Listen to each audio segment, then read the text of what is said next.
Hello there, good evening. Once again, the Middle East is spiraling into war. After President Trump scrapped the US-Iran ceasefire, American strikes have heavily targeted Iran's coasts, halting shipping in the Strait of Hormuz and crushing all oil markets. With the June Memorandum of Understanding now dead, Tehran is retaliating across the Gulf, while Israel warns of a third direct attack on Iranian soil. Meanwhile, Israel is deepening its violations in Lebanon, defying global calls to withdraw.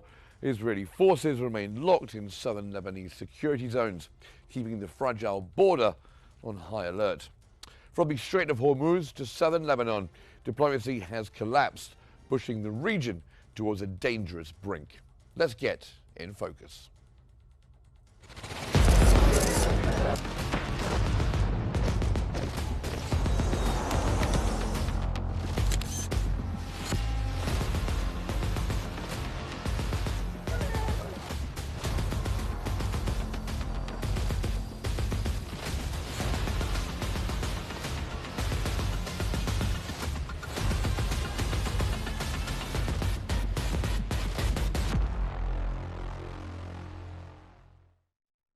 Welcome to the program. A dangerous military escalation has unfolded as Washington and Tehran exchange heavy overnight attacks and continue to do so this evening. American forces hit numerous sites to protect navigation in the Strait of Hormuz, prompting immediate retaliation against US bases in Kuwait and Bahrain. This violent cycle shatters a fragile truce. The American president declared the ceasefire completely over, citing stalled negotiations and broken trust. Meanwhile, Iranian officials remain defiant despite the recent death of their supreme leader, of course, who was assassinated at the beginning of the war. Consequently, global markets are reacting swiftly, causing a sharp spike in crude oil prices. With maritime security threatened and diplomacy failing, the international community is deeply concerned about the rising risk of a broader regional conflict.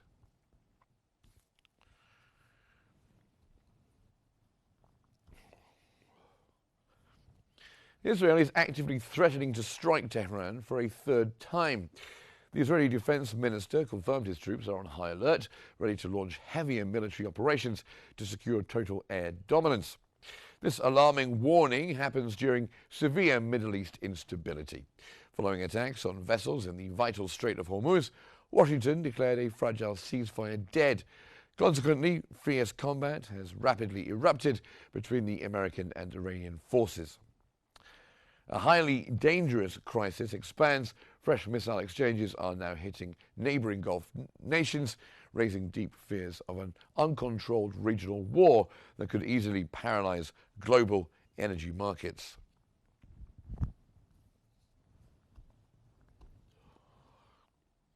Now, joining us from London is Dr. Zeravan Muhsin, who is the director of London Centre for Strategic Studies. Thank you very much for being here with us this evening. So with the June Memorandum of Understanding completely dead, announced by Trump at the NATO meeting, how close do you think we are to things spiraling and elevating beyond just a tit-for-tat war?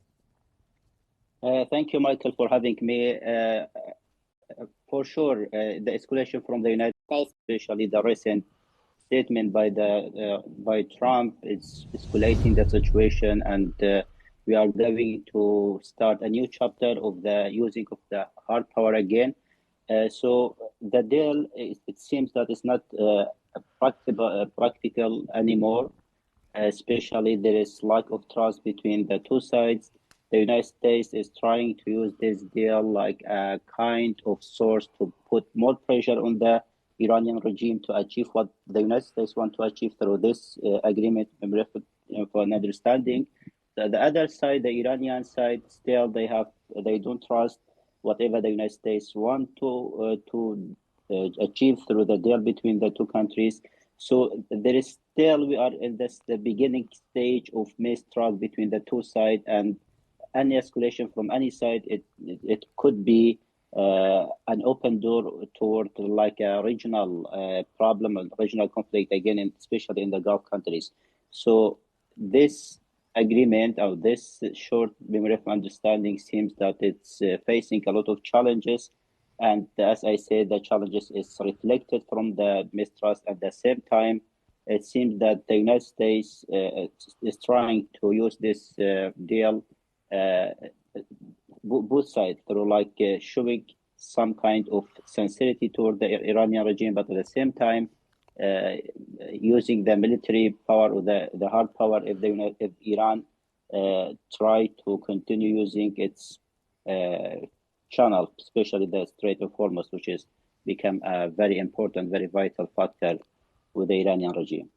Well, of course, and that was one of the stipulations in the Memorandum of Understanding, that for the 60 days while talks were going on, the Strait of Hormuz would be open and shipping would be allowed to move freely. That obviously is now over.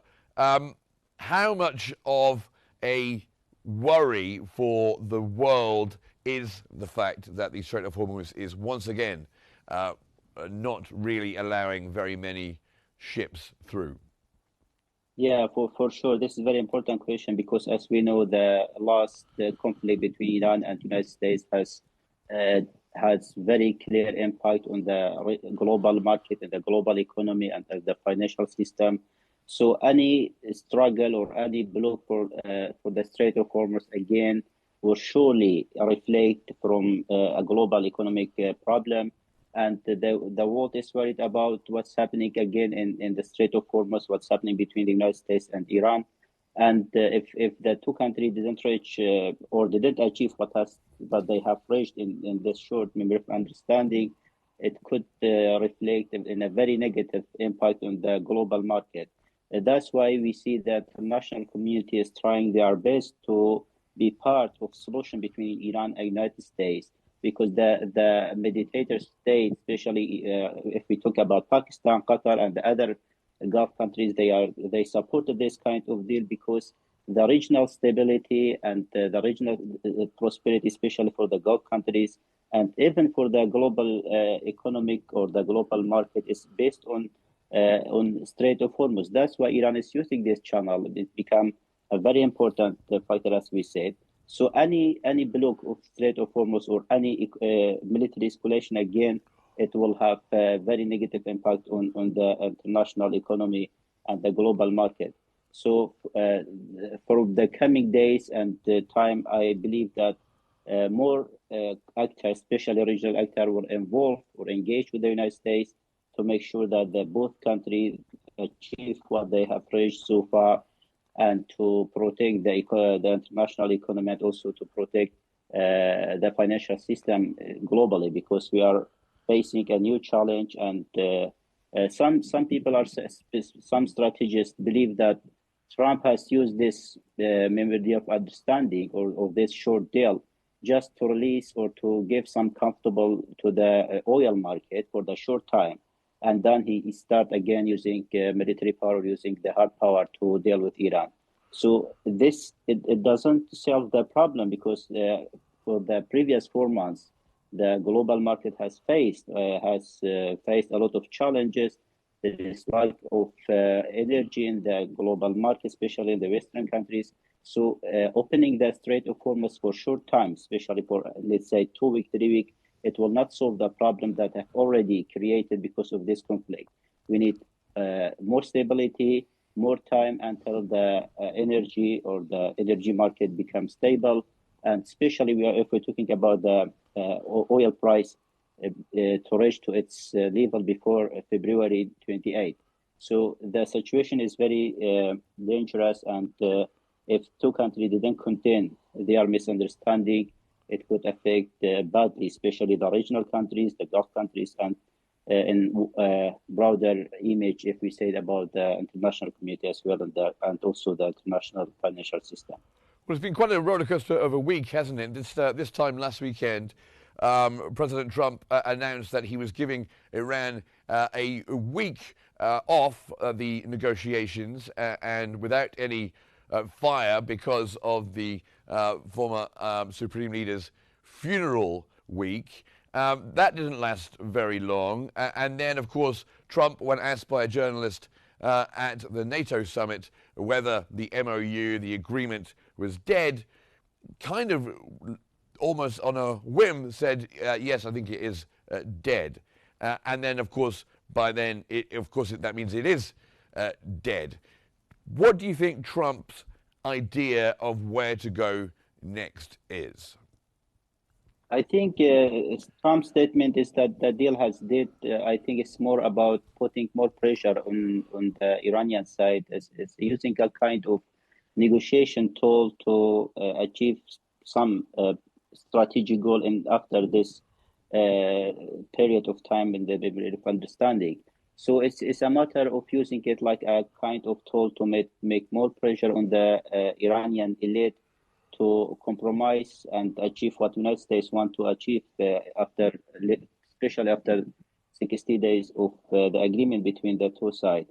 Because I believe both sides, the United States and Iran, have reached this agreement because both countries realize that using military operation or using military power will not solve this conflict. And the United States, especially when we talk about the main objective of the war against Iran, hasn't been achieved. Any of them hasn't been achieved by the United States. So the United States reached a point that dealing with Iran through using soft power, through using diplomatic channel, may achieve some goal that they couldn't achieve it through military intervention. So I don't think that both countries, they want to start a new chapter of war between them, especially the United States used this hard power, and based on some data or some report that has been used by the White House to do the military action against Iran, those military action or this operation didn't achieve what as we mentioned, any of the goal. So I believe both sides, they want this deal to be to continue with this deal, but the United States believe that through using some pressure, especially the military pressure, maybe they will achieve further goal in their negotiation with Iran. So that's the only stuff that I think they are using, especially by Trump administration, to make sure that the next step or the next chapter of negotiation will be easier through dealing with the Iranian delegation and the process of negotiation. So it's just more about using like a tools between the two countries. And I don't believe that in the interest of the United States and also in the interest of Iran to start war again, because the war didn't achieve anything. And also, we don't forget here the regional countries, especially we are talking about Turkey, Egypt, and Pakistan, in coordination with Gulf countries. They have met with the United States and made a lot of pressure on the Trump administration to make an end of this conflict, because this conflict, if it's happen again, it will be not manageable. Nobody can control this conflict again, especially if we go further through military escalation and bombing the energy sources of Iran. So Iran is going to do existence war, and it may use a lot of military power against the regional countries, especially in the Gulf countries. In that case, it will not affect just the Gulf countries. It will affect, as you said in the beginning, from your question, it will affect the international global economy as well.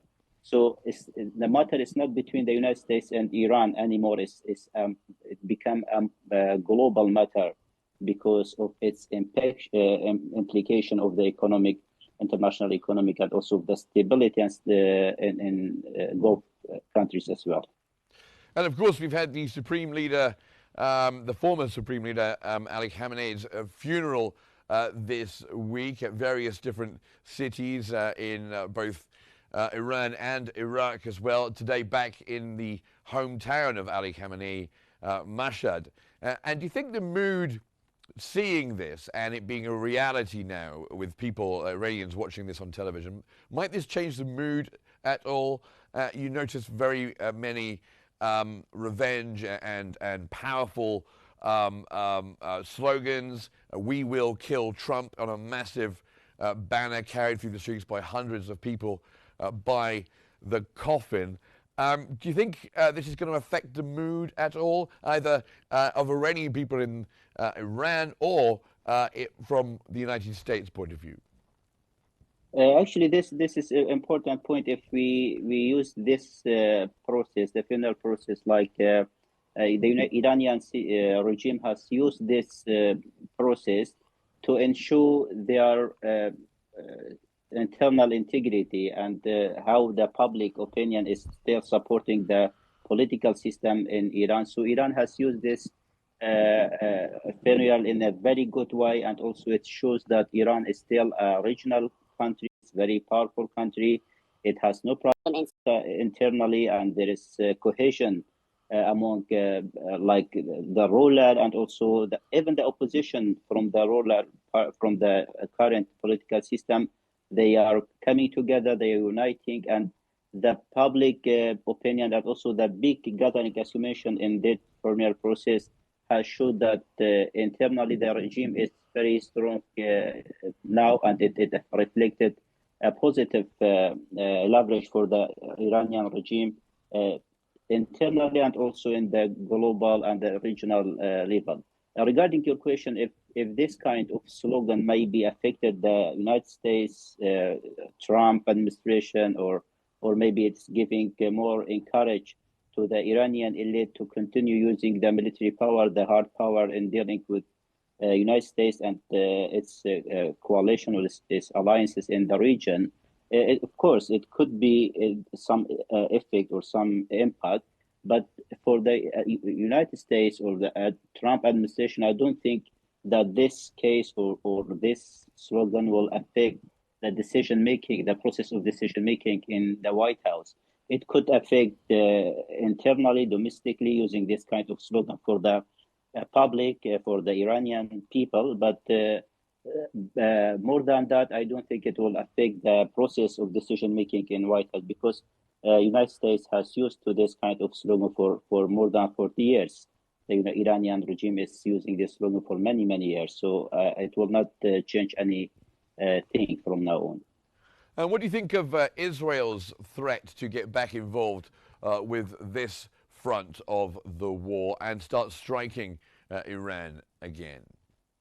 Yeah, actually, Israel is the main factor that may be affecting any negotiation or any peace agreement between two countries, because it's not in the interest of Israel to for the United States to open a channel with Iran, because there is regional competition between the two countries. Iran is a very strong regional country. It has very important geopolitics that it give it a lot of leverage. And the other side, Israel is trying to extend its hegemony to become a regional hegemony country. So there is like a kind of zero game between the two countries, between Israel and Iran. So Israel is trying its best to prevent the United States reaching an agreement that agreement may affect the national security and the national interest of Israel. So Israel will use all the channel, using its lobby in the United States through putting pressure on the decision making in the White House. At the same time, will use all the sources, economic sources, political sources, even, as you said, military, if it needed, to make sure that there will be no agreement on the expense of Israel. So Israel is worried if there is any kind of agreement between the two countries, it will affect surely the vital interest of Israel. So even the recent meeting between Netanyahu and Trump has affected to some extent the decision of Trump to start using the military power, using the power.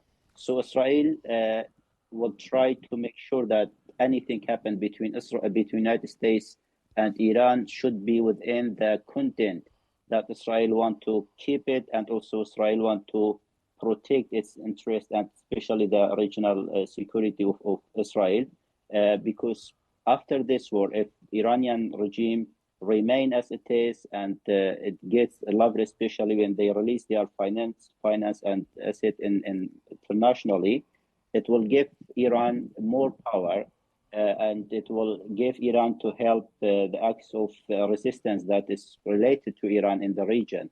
So it means that for Israel, there is nothing has been achieved regarding weakness Iran and trying to divide Iran into different parts as it happened in Syria or in Libya or other countries after Arab Spring.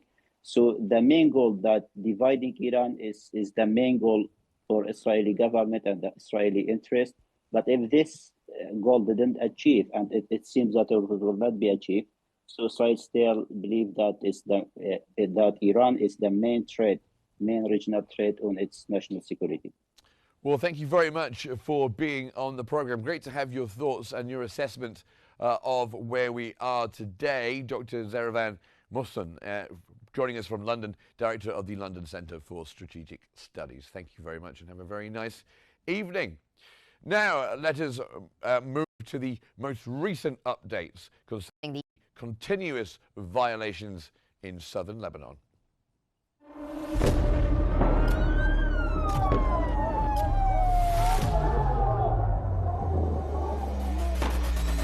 كل المستهدفين هن مدنيين. وضع شيء مرعب، شيء بخوف.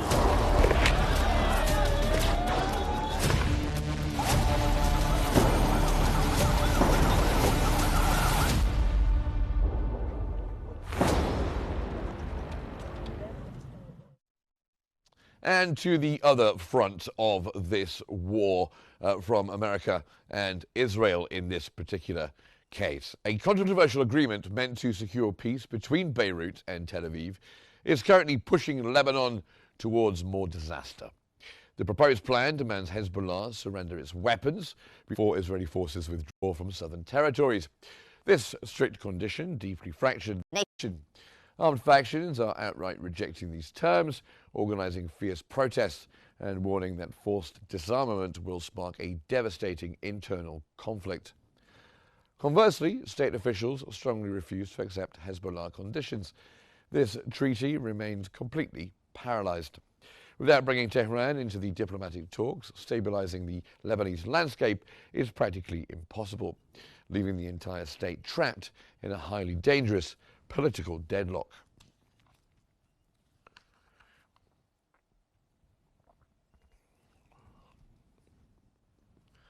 Israeli forces are aggressively destroying civilian infrastructure across southern Lebanon.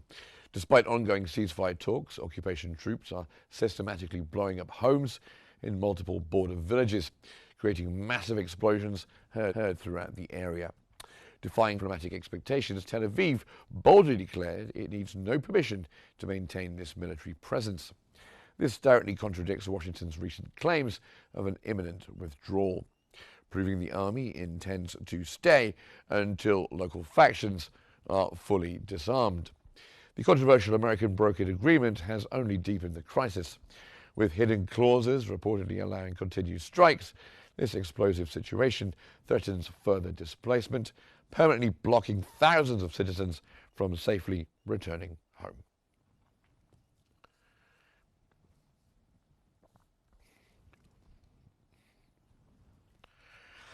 Now let's speak to Farah Abu Raya, who is in Cairo and is a political researcher at Al Habdor Research Center. Thank you very much for being with us tonight. So how does Israel's outright refusal to withdraw from southern Lebanon violate international law, UN resolutions, the most recent agreements? Does it violate it, or is Israel within its rights to be occupying that part of southern Lebanon? Okay, thank you for having me, Mr. Mark. This is a very interesting question. So let's be clear. This is not merely a violation.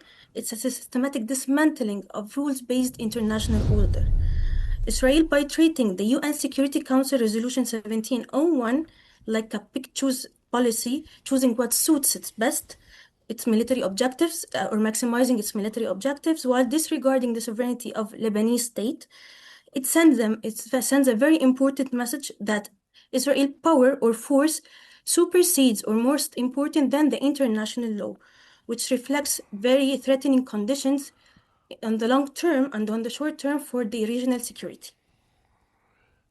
And of course, I mean, very much at the beginning and all along, it was said that Hezbollah had to disarm. And of course, the Lebanese government tried to make that happen. Hezbollah refused. Many Lebanese people think that Hezbollah is defending them from the incoming occupying forces of Israel. So it's very, very complicated. Can you see anytime soon that Hezbollah will indeed decide to disarm and allow the Lebanese regular army to run things? Well, it's very hard to take a stance on this matter because it's conflicting of interest on this part. Like Hezbollah sees that the conditional withdrawal or dismantling of Hezbollah and disarmament of this faction is it will increase the insecurity of Lebanon, while Israel won't withdraw from the borders. So the conflicting interests making it hard to take a specific stand. Regarding the Lebanese armed forces, Israel is going back and forth regarding the proper deployment of the Lebanese armed forces in southern Lebanon or inside Lebanon. So this is one of the important pillars that make the ceasefire and the negotiations or the trilateral agreement between the three countries somehow fragile. And of course, Israel all along, even though there's been several agreements for a ceasefire, has been systematically destroying villages and towns, reducing them to rubble, supposedly because of some kind of Hezbollah link, whereas they're also, of course, displacing perhaps 2.5–3 million people and using what some in the Netanyahu government described as the Gaza strategy, basically reducing everything to rubble.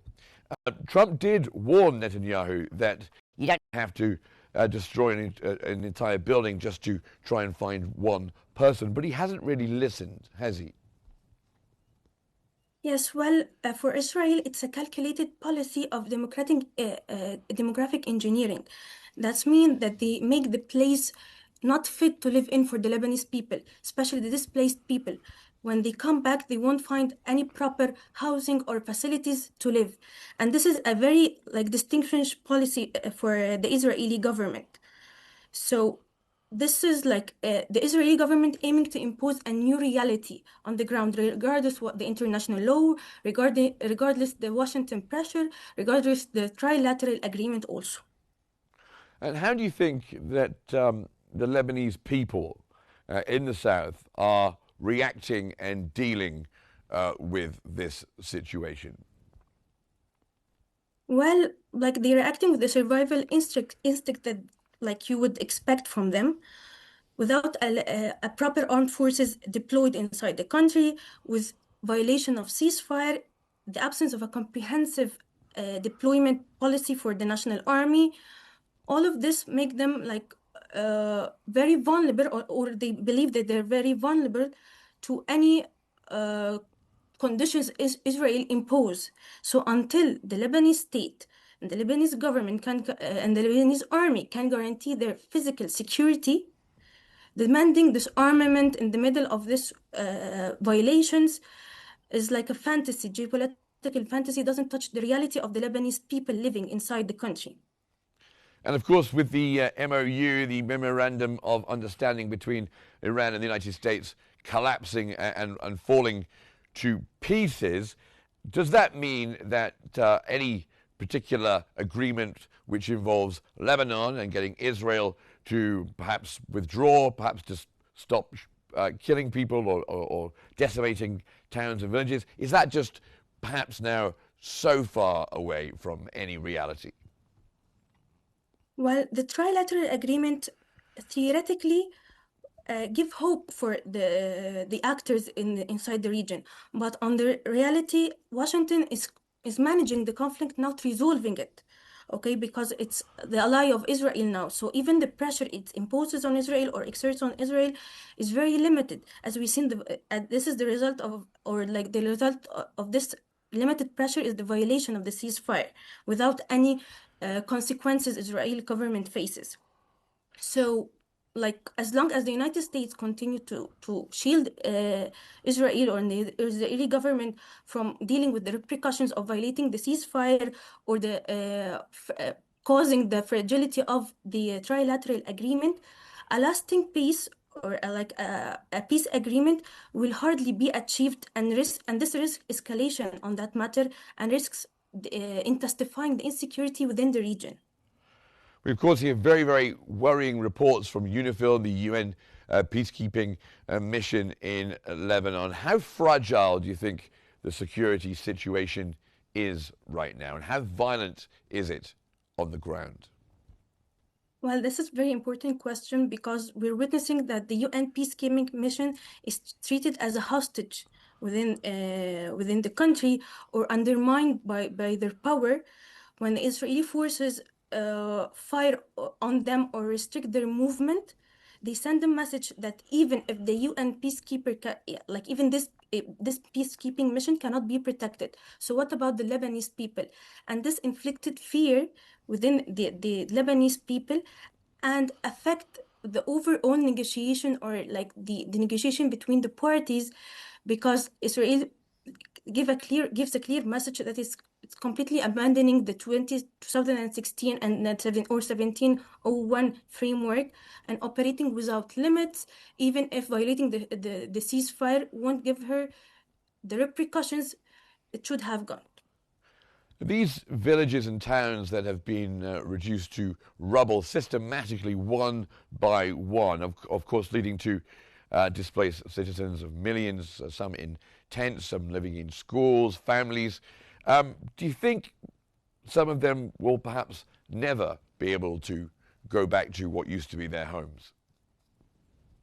Well, as we talked before, it's like the strategy of Israel. It's the undeclared policy of the Israeli government, destroying not just homes, the whole facilities that give the village or the community its functioning mechanism, like schools, agriculture sector, or the hospitals, everything.